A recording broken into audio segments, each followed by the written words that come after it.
Nous pensons que chacun mérite de faire entendre sa voix et que le monde n'en est que meilleur lorsque nous écoutons les autres, partageons nos expériences et développons des communautés grâce à nos histoires. C'est ce que nous raconte YouTube dans la section à propos. YouTube l'a annoncé, nous partageons nos expériences et développons des communautés. Mais qu'entend précisément YouTube par cela ? Durant 3 mois, nous avons réalisé une enquête sur un thème en lien avec le numérique. Nous empruntons la définition à Christophe Legrandy pour affirmer que le numérique qualifie une représentation de l'information par un nombre fini de valeurs discrètes, s'opposant à analogique. Dans cette enquête, nous nous sommes intéressés à la plateforme YouTube. Mais qu'est-ce que YouTube ? YouTube est un site web d'hébergement de vidéos et un média social sur lequel les utilisateurs peuvent envoyer, regarder, commenter, évaluer et partager des vidéos, pour reprendre tout simplement la définition de Wikipédia. Créé en 2005, le média fut racheté dès 2009 par Google, et depuis, dans l'espace mondial, a émergé le phénomène des vidéos filmées par des amateurs.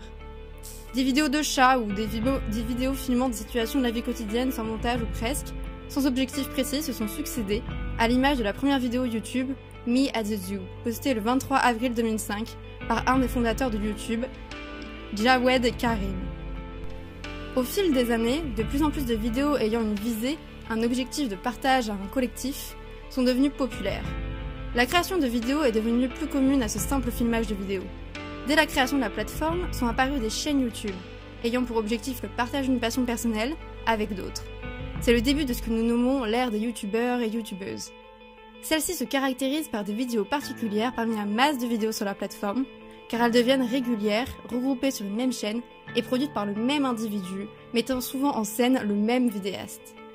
3 principaux domaines ressortent à l'aube de l'ère des youtubeurs et youtubeuses, soit début 2010-2011. Nous retrouvons ici par exemple l'humour, nous pouvons noter la chaîne de Cyprien, la beauté, telle que la chaîne d'Enjoy Phoenix, ou encore le jeu vidéo, avec la chaîne de Squeezie, qui étaient les 3 grands thèmes majoritaires que nous retrouvons parmi les vidéos de YouTube, parmi l'ensemble de nos observations. Ces amateurs de tout âge, majoritairement des jeunes, créent une vidéo pour partager leur passion certes amateur, mais qui se veut plus travaillée qu'elle ne l'était auparavant.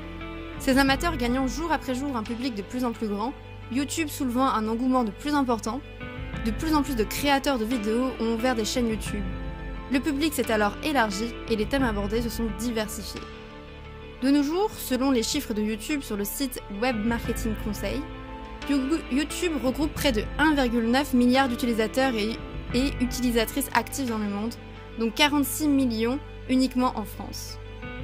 YouTube, ayant pris une ampleur sans nom, devient de plus en plus important et ses effets sur la vie quotidienne le sont aussi.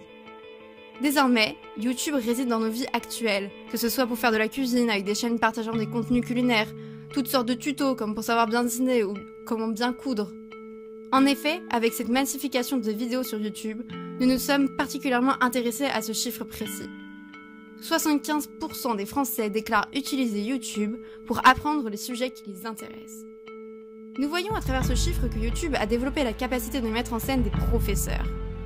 Cette transmission de savoir s'exprime entre autres par les vidéos de vulgarisation scientifique. Nous avons ainsi naturellement décidé de nous focaliser sur ce type de chaîne, ce thème étant de surcroît relativement nouveau parmi l'ensemble des vidéos sur la plateforme, comme nous pouvons le remarquer en fonction de nos observations. Selon le chimiste Pierre Laszlo, on a vulgarisation scientifique dès lors qu'une interrogation sur le monde sensible est communiquée dans des termes accessibles à tous. C'est ce que nous retrouvons dans Que sais-je sur la vulgarisation scientifique à la page numéro 3. Son histoire sur la vulgarisation scientifique débute dès l'Antiquité avec Lucrèce. Il précise néanmoins que l'essor de la vulgarisation scientifique en France se fait avec les revendications de la Révolution française. Danton affirmait d'ailleurs qu'après le pain, l'éducation est le premier besoin du peuple. Puis, dans la décennie 1830, les innovations techniques dans la fabrication du livre permettent réellement l'essor de la vulgarisation scientifique. L'intérêt du public s'est fait par la suite sur le domaine de la santé et seul un public restreint était réellement touché par les revues spécialisées. Aujourd'hui, le web offre des possibilités d'expression et de diffusion sans précédent pour le savoir scientifique. Selon Anne-Sophie Magnan, les premiers blogs de sciences sont apparus sur Internet au début des années 2000, vers 2004. Ce que nous appelons vulgarisation scientifique dans notre enquête sont toutes les vidéos qui se veulent scientifiques, avec l'explication de phénomènes ou simplement l'apport d'éléments scientifiques, mais qui n'est pas essentiellement scientifique en tant que tel. Ces vidéos ont en effet la vocation de simplifier la science pour la rendre accessible à tous. Elles sont par ailleurs faites par des passionnés, amateurs, et dans une moindre mesure par des professionnels.